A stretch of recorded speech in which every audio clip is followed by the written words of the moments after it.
This podcast is sponsored by Camera Museum of London and Tang Cigars of 44 Museum Street, London. Welcome to a Fish Out of Water podcast. This is your host, Richard Lipman. Today, we are interviewing Kip Rosser. This is part 2 of 3 of this podcast. There are a couple of things that I can cover. There's one thing that if you'd like me to cover, I can do, which is, excuse me, there are a number of people who question me about how to play jazz. And I love playing jazz on the theremin and improvising. Once I got the classical music under my belt after 2 years, I started experimenting, trying to play jazz and stuff, and developed various techniques, and also messed around with the inside of the theremin to make sure that I could get sharp articulation and do things like this.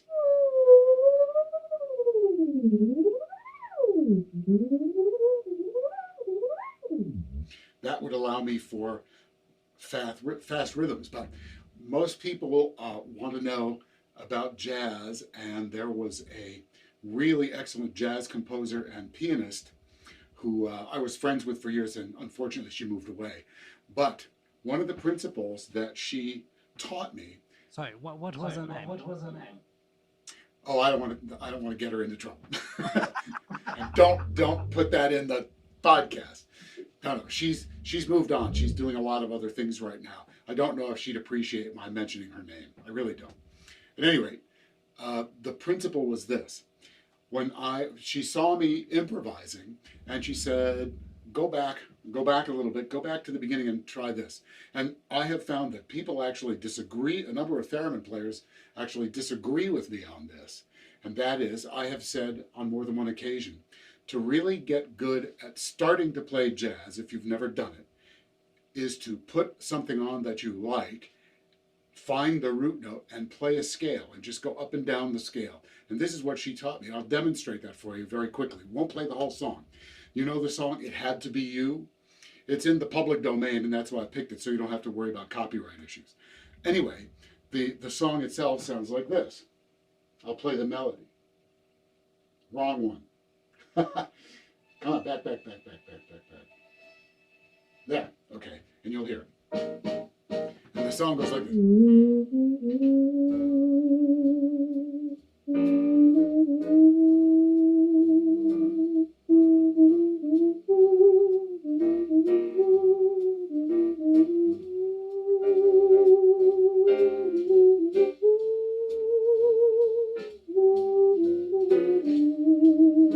That's the melody, right?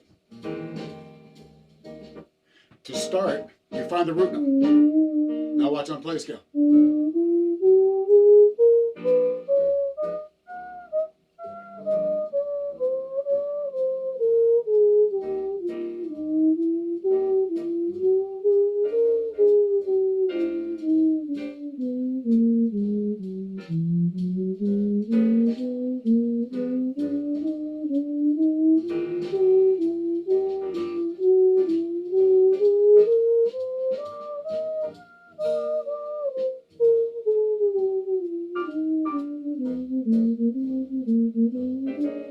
That's all I'm doing is playing a scale up and down, up and down.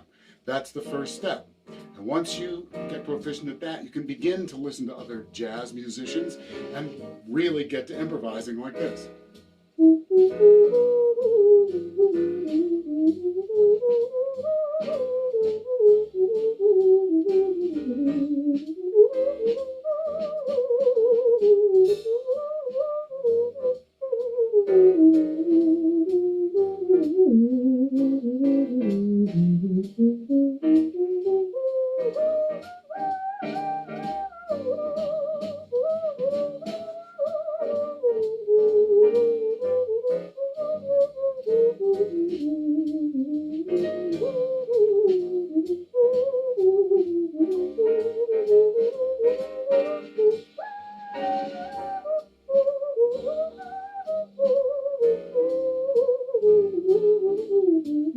See what I mean?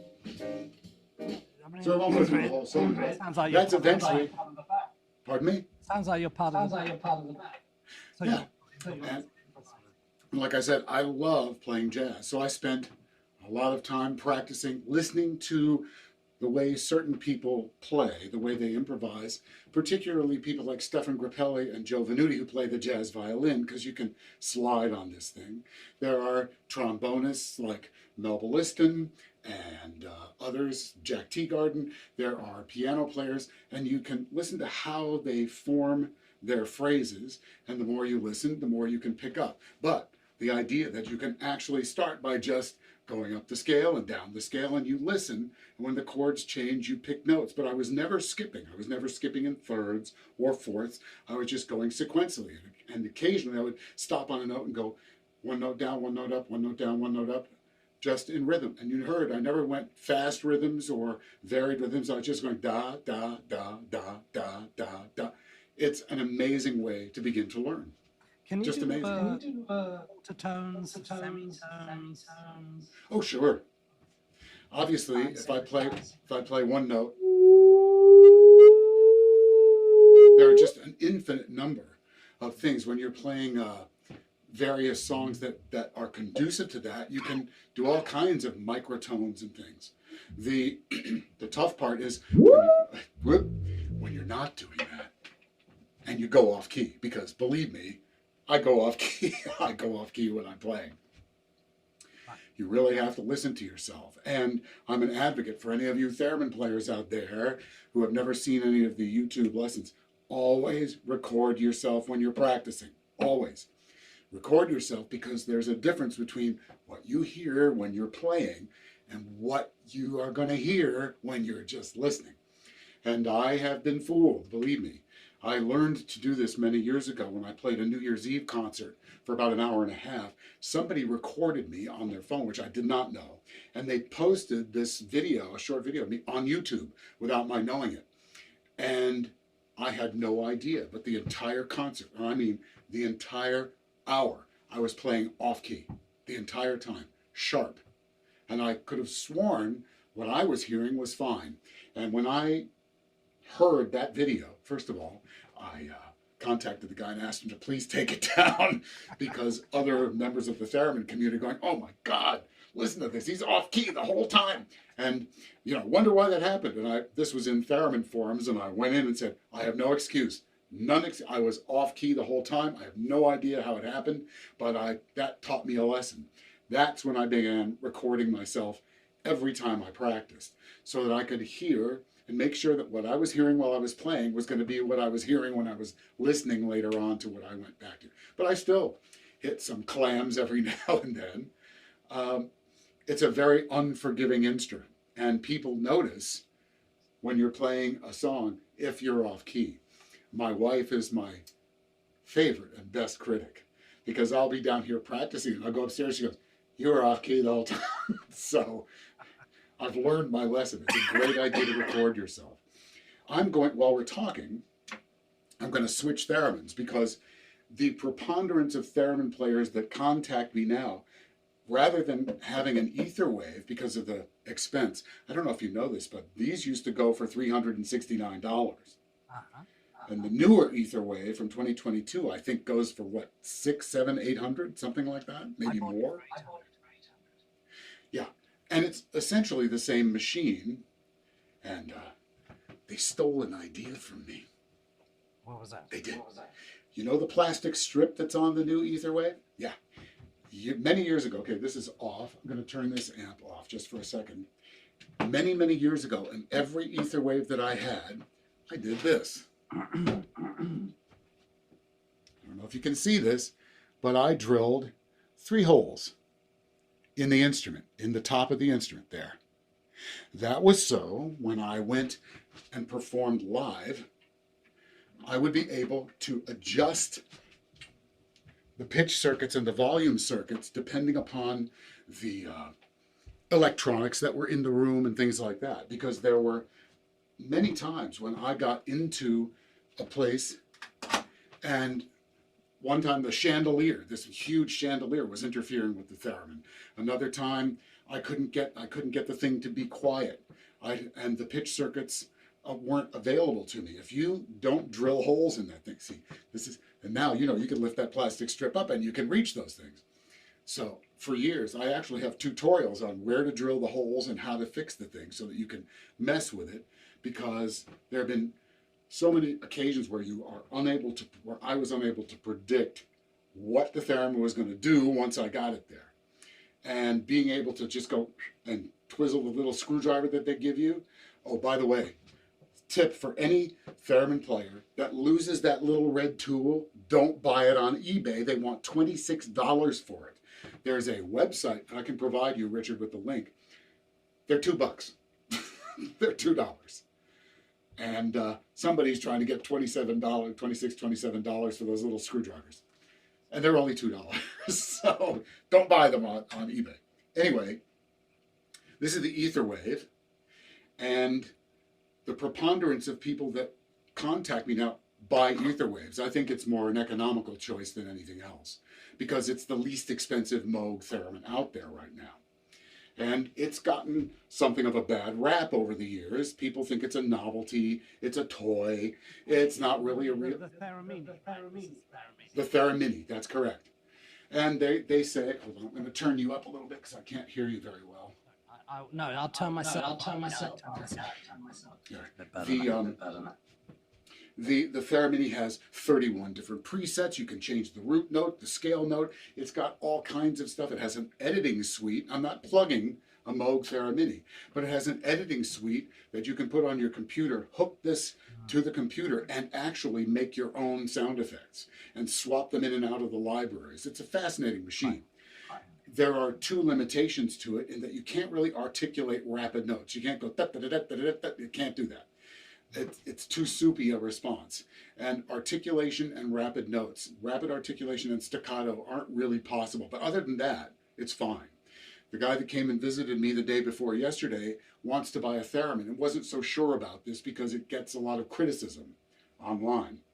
And I'm here to tell you that it can sound just like any other theremin. And the reason why people are contacting me is because I have tutorials that are specifically for the Theremini online. It's an entire course. It covers everything in terms of how to play it, but also covers things that most other theremin, I'm doing a commercial for myself. Most other theremin players do not deal with. Breath, your mindset, everything from your posture to the way you move, the ability to take what you've learned. Let's say you learn a song, and you can get all the notes right, but you can see more than one tutorial of mine where I say, once you get the notes right, that's when the work begins. That's when the challenge starts. Because now that you can play, try to make the song your own. And you do that by imbuing it with feeling. How do you translate what you're feeling or what you want the audience to feel into the music? And there are tutorials about that too. For instance, one of the things is listen to the lyrics of the song. Is it a sad song? Is it a happy song? What emotions do the lyrics convey that you are unable to do because you are unable to sing while you're playing? And then start learning how to fill yourself with these types of emotions and translate it into how you interpret the music, such as the speed of your vibrato, how you articulate the notes. Do you slide in? Do you not slide? All of these things can create an emotional foundation for what you're playing. And so those tutorials cover that as well. But the biggest problem people have with this, I'm not going to teach how to do it. You can go look up Kip Rosser Theremini 101 on YouTube, and you will see how to calibrate it. But what I am going to do is turn this on, and you'll see how quickly it can be calibrated. Right. And that's lesson zero. Lesson zero, isn't it? No, lesson 0 is for an ether wave.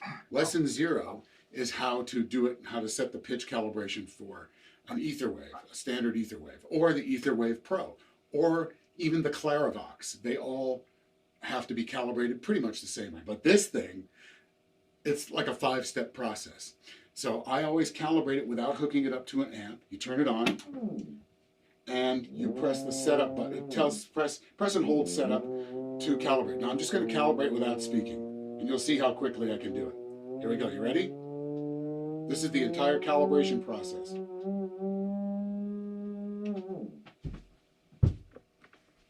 You have to step away from it for a second.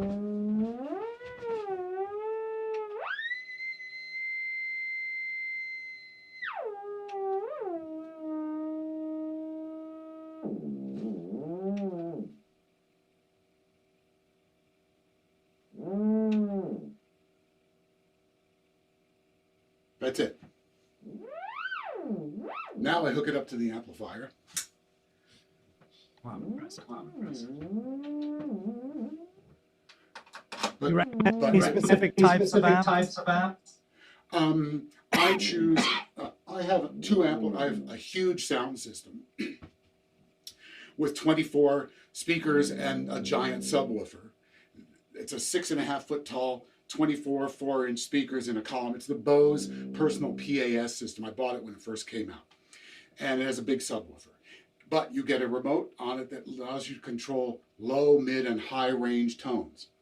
And I have 2 other amps that allow you to control bass, mid-range, and treble. This one, the one that's over here, can do that. So to get a beautiful, really ethereal theremin sound on it, I set the treble and the bass in such a way.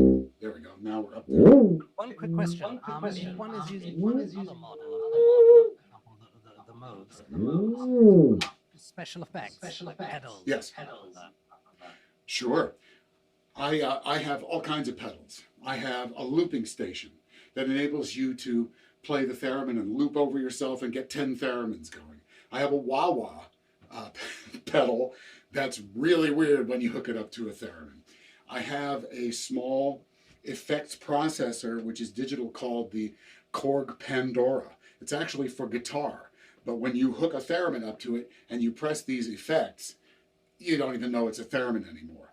But there are presets in the Theremini that do the same thing, that sound totally different from what a classic theremin would sound like. Most people who buy the Theremini want their Theremini to sound like a classic theremin. That's what they buy it for, and it can, and it does. I have my treble controls off or very low, all the bass and mid-range up, because the treble gives it a whistle and harmonics that you don't need, but that ethereal theremin sound is right here. It can sound just as good as any other theremin. And this is the classic. Mode. One question. Yes. When we're recording Columbia or a label, what on earth would they record? Well, the way I record my music videos. Sometimes I want people to know that when I'm playing, and you see one of my music videos, that I'm not editing it, that I'm not pitch correcting it. I'm playing it live in real time. Some of the stuff that I can play has been called into question every now and then. Oh, he's not really doing that. He's sped it up or whatever. No.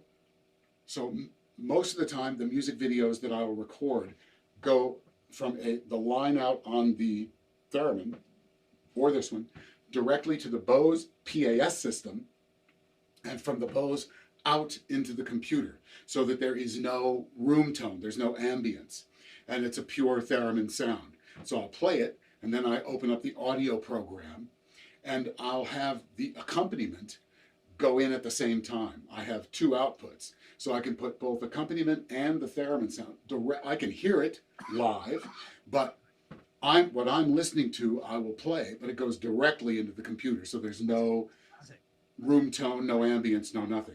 But there are certain ones, such as if you go to YouTube and type in Kip Rosser, Pure Imagination, the song from Willy Wonka and the Chocolate Factory, that is in real time without going through the computer. It's just, so you'll hear the room tone. I do this because I want people to know this is being played live without any alterations whatsoever. So if I hit a bad note, I hit a bad note, and you get to hear it. I may record it 10 times, and the one that I think is the best recording is the one that will go on the air or get uploaded. But I'm a stickler for people realizing that there's no editing involved, none. Fantastic. At any rate, this thing has 31 presets, and it has all kinds of effects and things like that. You see, the circuitry is warmed up, so it's a little bit more temperamental. Now the control space is a little far out, but that's okay. But you can set these, listen to some of these. There's one. Now it also quantizes frequencies. there are 9 presets on the Theremini where you can override the quantization. For instance, on preset 1, which is called the classic theremin, right now, just like a regular theremin, but if I use the pitch correction knob, all of a sudden, it quantizes the frequencies. There are 9 presets that you can override the quantization on, but only 9 out of the 31. But there are some marvelous sounds. All different stuff.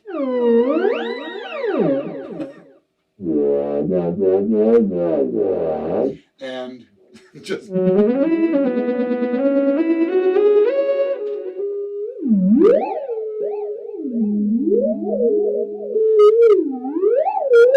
You can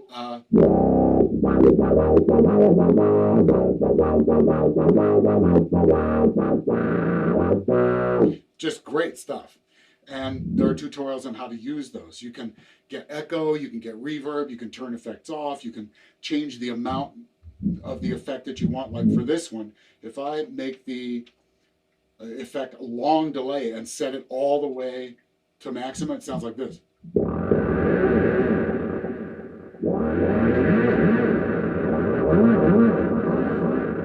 So this is great for doing all kinds of abstract sound effects and soundscapes and things like that. And since the bulk of the people that contact me, they own this particular theremin, I teach it. Obviously, if somebody, I have I think it's a March 7th or March 10th tutorial. I'm not sure whether the person is in the US or in another country. I have students that students that have contacted me from Ireland, Germany, Canada, Great Britain, Italy, Belgium, all over the world. People will contact me and ask for a private lesson. And more often than not, the Theremini is what they have. And so teaching on it is great. Is there something you kindly sort of a well sci-fi tune on it? I knew you would ask that. I knew you were going to ask that. Sure. See if you recognize this, okay? Now, you have to understand that the original version of this, there was never a theremin. Never a theremin in this theme song. Everybody thinks there was, but it wasn't. It was a woman singing, and later on when they re-recorded it for some reason, I don't know what, it was a woman singing and a flute in unison with the woman singing. But there has never been a theremin in this song. Quiet, you. I'm going to get the preset. I'll use the preset, so there's a tiny bit of echo here. That's good enough. There. Let's see if you'll recognize the first 4 notes.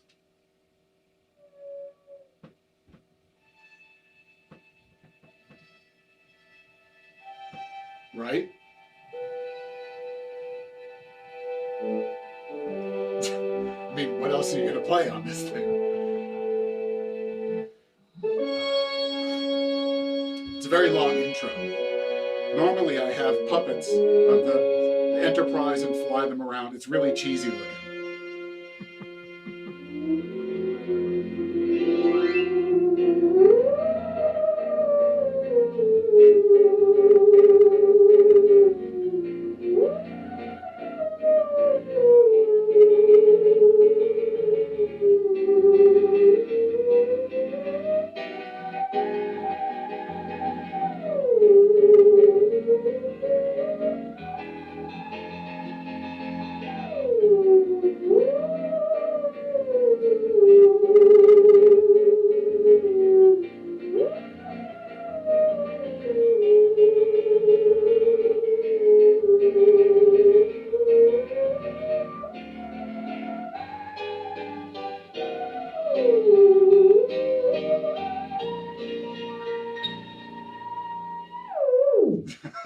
Thank you. Now, pardon me?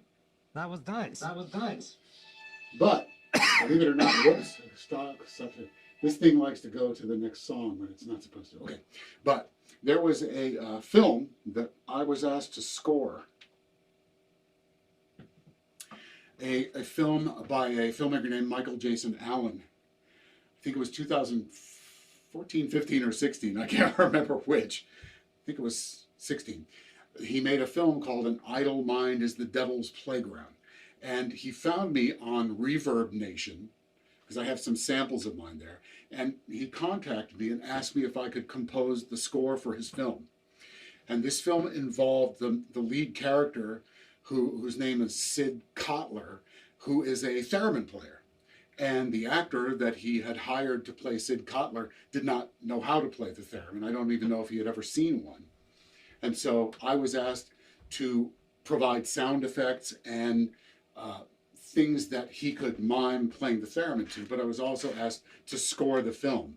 And it's not really a science fiction film, but you know as well as I do that many of the theremin scores for the early sci-fi films like Rocket Ship XM and all, they basically just do this. And they play scary stuff like. So in scoring the film, I wanted to compose music that had the eerie, creepy sound, but took it a little further into melodies and harmonies. Can I ask, when you score a film, are you looking at the script or at the actual finished film, and do you perform it at the same time? Well, in this case, the film had not been shot, and I was sent the screenplay, and then I spoke to the filmmaker, director, Jason, and we talked about where the music would go, what kinds of things he would need. Oh, can you make sure that there are some eerie theremin sounds for various parts? There's this scene where one of the neighbors is walking to the theremin player's house. Can you demonstrate that? What do you mean? The walking. No, because it's scored on sheet music, but it involves 7 theremins overdubbed. Okay. Yeah, this particular piece that I'll play for you, it's about less than 2 minutes long, is the theme from the movie. And you will hear, I will play the melody, and all the other harmonies are about 5 or 6 theremins at certain times. But he needed some eerie, sort of suspenseful music, because the neighbor is going to go over and see who's living in this house where the theremin players, and he sets it up by, she takes this big butcher knife out of the kitchen and is walking to the guy's house. And what you think is that there's going to be some weird thing, but when she finds him, it's a knife to cut a slice of pie that she's brought. So there's some funny twist to it. But this is the actual theme song.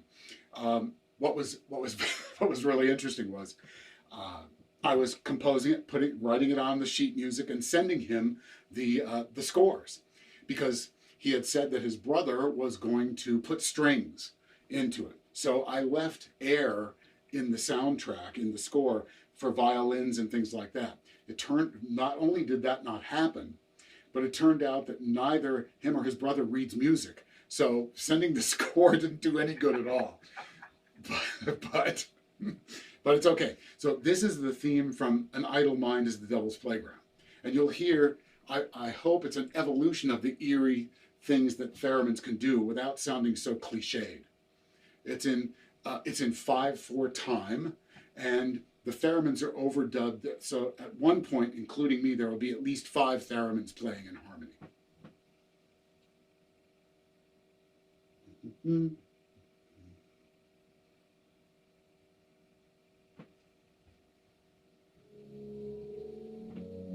Can you hear it all right?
That high note on the theremin was hard to reach.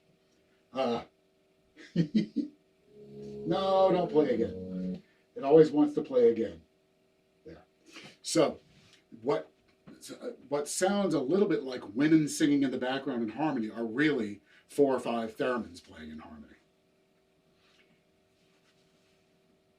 That is very interesting. Do you think call you back 10 minutes for the last part 3? Yeah, very quickly. Questions. Sure. Okay, I'll send a link. Thank you. Okay, I'll wait to get the link from you. Okay. Thank you. See you in a minute, or 2 or 3. This podcast is sponsored by Cameron Museum of London and Tang Cigars of 44 Museum Street, London. Thank you for listening to a Fish Out of Water podcast. This is your host, Richard Lipman. Should you have any questions, comments, or suggestions, please get in touch.